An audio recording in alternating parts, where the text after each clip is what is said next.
Nezavisnih ljevičara i poštovani zastupnik Mladen Novak u ime kluba. Poštovani predsjedniče, uvažene gošće, kolegice i kolege. Teško je, iako je predsjednik Sabora rekao da nastojimo ovu raspravu ne voditi pod emocijama koje su vezane na ovaj film, teško se baš potpuno isključiti i reći ajmo sad hladne glave. Činjenica da pravda koja je spora nije pravda. S druge strane, bolje ikad nego nikad. Nakon 23 ili 24 godine neko je smogao hrabrosti da uopće krene u to. Nije to primjedba nikome zašto neko nije napravio prije, ali činjenica je da pravda gubi smisao ako se na nju čeka toliko da ju dobar dio ni ne dočeka. Što se tiče samog ovog zakona, slažem se sa ministrom da je ovo poboljšana verzija one prvog čitanja, da je dobar dio primjedbi koje je došao iz oporbenih redova da je prihvaćen i ugrađen u ovaj prijedlog zakona, ali ima i nekih stvari na koje vjerojatno nisu ni kolege prije uočile, nisam ni ja, moram priznat. Recimo od članka 18 zakona pa do članka 26. U sve jednom članku stoji korisnik može ostvariti pravo. A zašto ne stoji korisnik ostvaruje pravo? Može. Vi znate da kod nas u zakonima kad piše može, to znači neće. Kad piše u pravilu, to znači ništa od toga. Korisnik, po mom mišljenju, ostvaruje pravo, a ne može ostvariti pravo mjesečno. Recimo članak 26. korisnik može ostvariti mjesečnu novčanu naknadu u iznosu tom i tom. Što to znači? Da je na nečijoj dobroj volji, da li će to dozvoliti, neće dozvoliti. Čim je korisnik, on je već stekao neka određena prava, neki preduvjeti postoje i ne vidim razloga da tu stoji može ostvariti pravo, nego bi trebalo da stoji korisnik ostvaruje pravo. To je možda, ova formulacija je možda korištena upravo iz razloga što u poglavlju 4 ocjena i izvori financijskih sredstava za provedbu ovog zakona stoji daljnja provedba zakona, odnosno sredstva za isplatu novčanih naknada teći će sukladno raspoloživim proračunskim sredstvima u okviru dozvoljenog proračunskog limita Ministarstva branitelja. I šta sad? Dolazimo do spoznaje da bi se u suštini moglo desiti da ovaj zakon bude popis dobrih želja, dobrih namjera, prihvaćenih čak i od oporbe, ali jednostavno neprovedivih, sa obrazloženjem situacija je takva, financijske, prekomjerni deficit, sve ono što se može koristiti u pravdanju razloga zbog čega se nekome ili nečemu neće udovoljiti. Mi sad smo imali prije par dana, prošli tjedan smo imali istu takvu sličnu situaciju gdje treba ispravljati nešto za banalne novce, pa nismo to napravili jer je to bio jednostavno politička odluka. Ja također se nadam da će predlagatelj, odnosno da će ministar imati razumijevanja i saslušati, odnosno razmotriti, ako ne uvažiti, ali barem podrobno razmotriti sve one primjedbe koje su došle od udruga. I ono što su kolege čitale kao zaključke odbora, mislim da i to bi trebalo, ako ne usvojiti, uvažiti, ali ono barem još jedanputa razmotriti. Ali sad ću ipak malo i o nečem drugom. Sva ova prava koja su ovdje data i neka se ostvare u 100% iznosu i neka budu sva realizirana. Ako nismo riješili ono nešto drugo, onda nam džabe ovo sve. Onda ispada da mi u stvari peremo vlastitu savjest i da kroz neke financijske, uvjetno rečeno, benefite, ma neću reći kupujemo slomljene duše. Jer ako je normalno da neko 23, 24 godine i dalje šeće po svom gradu i dalje je prisiljen da svaki dan se pogleda oči u oči sa nekim ko mu je radio takvo zlo, onda mi nismo napravili ništa nego pokušali stvarno oprat vlastitu savjest. Mislim da je prvenstveno, ali slažem se i s tim da to nije predmet ovog zakona i da ne može biti u ovom zakonu, ali mi je nelogično da naše pravosuđe u svakom, mi još nismo imali valjda zakon ili temu koju smo ovdje raspravljali, a da se nismo osvrnuli na problem našeg pravosuđa. Ali ovdje je ono možda i najizraženije. I ako tu nešto ne popravimo, nešto ne promijenimo, onda je stvarno, ne znam šta reći. I postavlja se pitanje još koje, mislim da je čak i 2-3 udruge da su postavile pitanje naknade štete.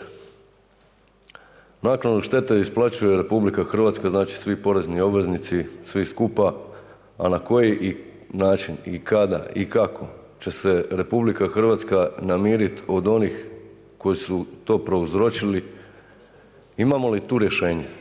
Ja znam da to ne može biti predmet ovog zakona, to mi je jasno, ali da li imamo uopće rješenje, da li uopće neko nešto radi po tom pitanju?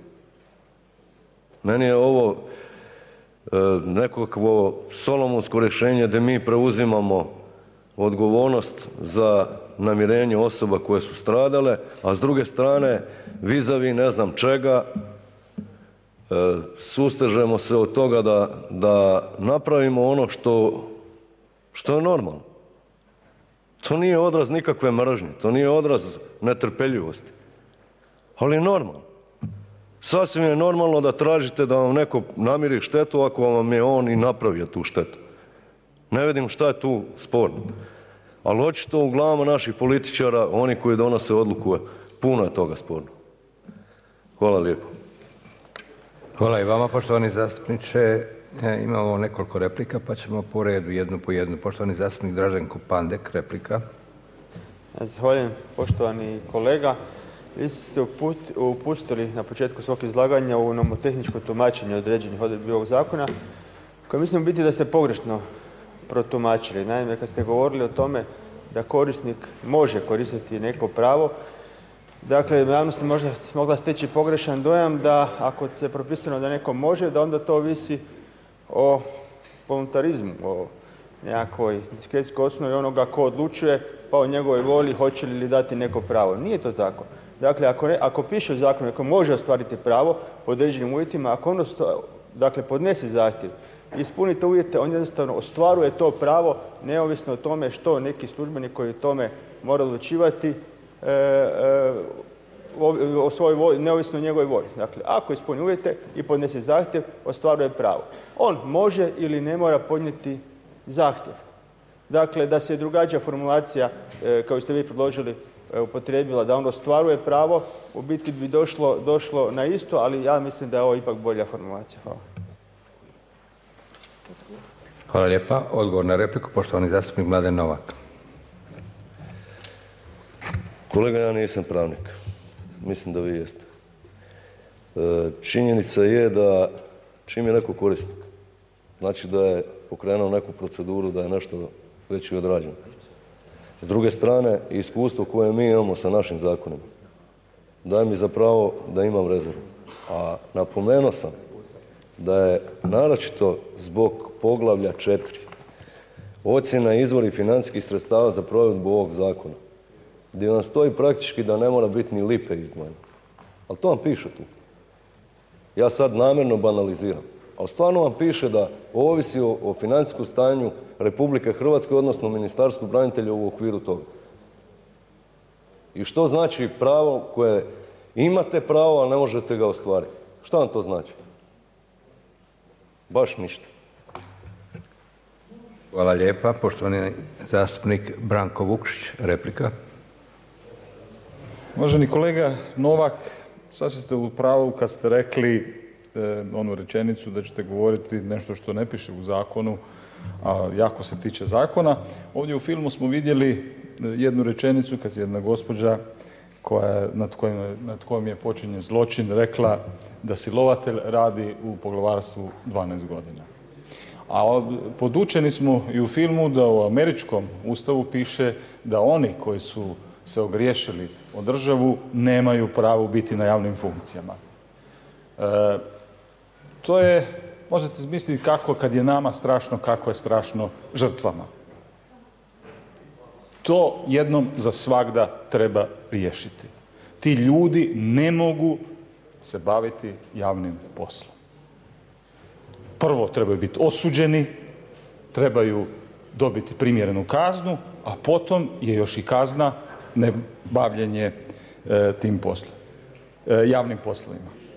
I još bi se samo prije rečeno da bi trebalo se taj zakon imenovati zvjerskim zakonom, zapravo zakonom o zvjerima, međutim to je u potpunosti pogrešno. Ako proglasite te ljude zvjerima, tada ste ih amnestirali. Prvo, zvjerski nastupiti je nagonski. Ovo je planski zločin. Ovo su radili ljudi koji su planirali, koji su se ogriješili o zakone, koji su zločinci, koji su počinitelji zločinci i moraju odgovarati za te zločine. Prema tome moramo vagati riječi i ne amnestirati zločince koji zaslužuju itekako ne samo kaznu na sudovima, nego i osudu društva, a jedna od osuda u društvu je to da se ne mogu baviti, ovdje smo često u Saboru govorili o tome, najgore je kad zločinci slobodno šeću, a ne samo da šeću, nego i kad su na čelu nekih zajednica. Odgovor na repliku, poštovani zastupnik Mladen Novak. Hvala lijepo. Ovaj dio oko naziva zakona neću ni komentirati, slažem se s vama.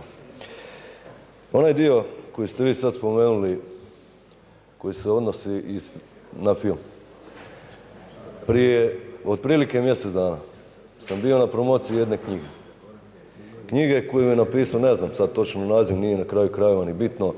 Knjige koju nije napisao, nego je izdao pukovnik Hrvatske vojske umirovljeni Ivica Panđa Orkan.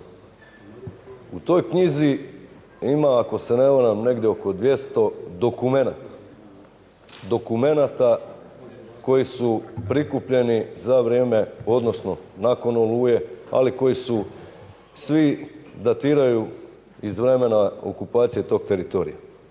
Tamo ima nebrojeno dokaza o zločinima ljudi koji su danas u institucijama hrvatske vlasti. Državno odvjetništvo ne reagira na to.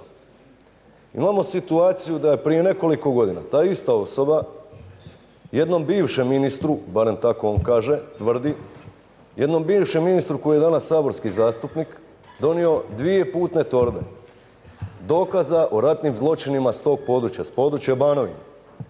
Nikad ništa se nije desilo. Znači nije samo odgovornost na ljudima koji ajmo reći, u ovim današnjim institucijama, nego cijeli niz godina se to ponavlja, ništa se ne dešava. Ništa se ne dešava. Žalosno je da neko dobije toliku količinu dokaznog materijala i da ne reagira baš nikako. I onda što možemo reći? Hvala lijepa. Poštovani zastupnik Zvonko Milas, replika. Hvala lijepo, gospodine predsjedniče. Kolega Novak,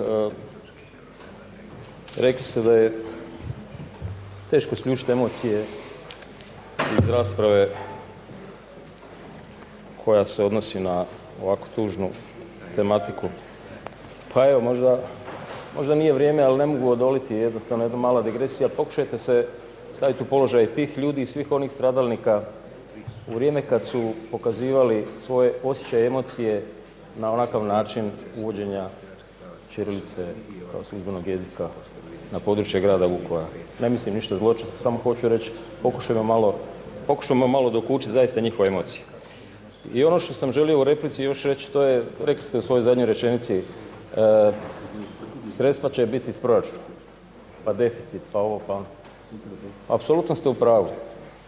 Dokle ćemo se u Vijenu razgovarati i kad će već jednom politika zaista zatražiti od onih koji su odgovorni za agresiju, dakle za sve ono što je počinjeno i za ovo sve o čemu danas govorimo, kad ćemo jednom zatražiti reparaciju štete?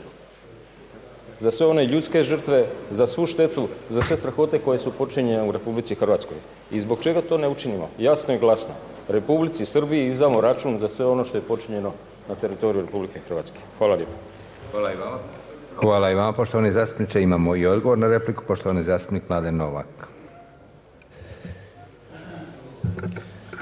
Kolega Milas, ne znam kad ćemo tražiti i zašto nismo do sad i da li je u pitanju nesposobnost naših pravnih timova koje uvijek slažemo po političkoj osnovi, a ne vjerojatno po nekakvoj stručnoj. Ne znam da li je to u pitanju, ali je ono što je meni sporno, a kad ćemo tražiti odgovornost naših kadrova koji ne provode ono što moraju. Pa ovdje je prvenstveno odgovornost DORH. Gdje je on u toj priči? Ali te sve silne godine. I onda na kraju šta imamo? Imamo čak i kandidaturu za ustavnog suca. A stvarno nam je, neke moralne vrijednosti su nam debelo srozane. Hvala lijepa. Poštovana zastupnica Vesna Škare-Ožbolt, replika. Poštovani kolega, govorili ste o ovom zakonu kao zakonu kojim se rješava naknada štete. Ja ga tako nisam doživjela. Dakle, ovim zakonom se ne regulira naknada štete prema žrtvama. Ovo je humanitarni zakon i to treba tumačiti kao pomoć Hrvatske države s ciljem olakšavanja života. Naknada štete je nešto drugo i ovaj zakon ne može niti jednu žrtvu spriječiti da traži naknadu štete od države ili predstavnika ili onog države koja je praktički izvršila agresiju na Hrvatsku, a to je Srbija, i pred Međunarodnim sudom i uopće da može tražiti naknadu štete protiv Srbije. To je bitna po meni razlika jer praktički ako ovaj zakon shvatimo kao naknadu štete koju isplaćuje Republika Hrvatska, onda je to potpuno pogrešno. Potpuno pogrešno. I mislim da bi tu trebalo još napraviti jednu razliku ili jasno izdefinirati da ovo nije zakon o naknadi štete i da svaka žrtva nad kojom je počinjen ratni zločin silovanja ima pravo tražiti naknadu štete od Srbije ili pred Međunarodnim sudom. Hvala. Hvala lijepa. Odgovor na repliku, poštovani zastupnik Mladen Novak. Uvažena kolegice, vi jeste pravnica, ja nisam. Možda sam podlegao medijskim napisima pa se stvarno pa sam se previše bazirao na taj dio. No međutim, između ostalog, to je i taj dio. Nije da taj dio nije sastavni dio ovog zakona. A što se tiče ovog drugog dijela, naknada štete od Republike Srbije. Pa možda bi to pitanje bilo prikladnije da ste vi postavili sebi nego meni. S obzirom da ste bili dio jedne vlade. A s druge strane, ja nisam dobio dojam iz perspektive običnog građanina. Nisam dobio dojam da je jedna vlada do sada pokazala neku stvarnu želju i volju da to pitanje riješi i da ga 20 i nešto godina nakon okončanja rata da ga privede kraju. Hvala lijepa. Nastavljamo raspravu po klubovima zastupnika. Na redu je Klub zastupnika Nezavisne liste i poštovani zastupnici Ivan Grubišić i Damir Kajin dijele vrijeme.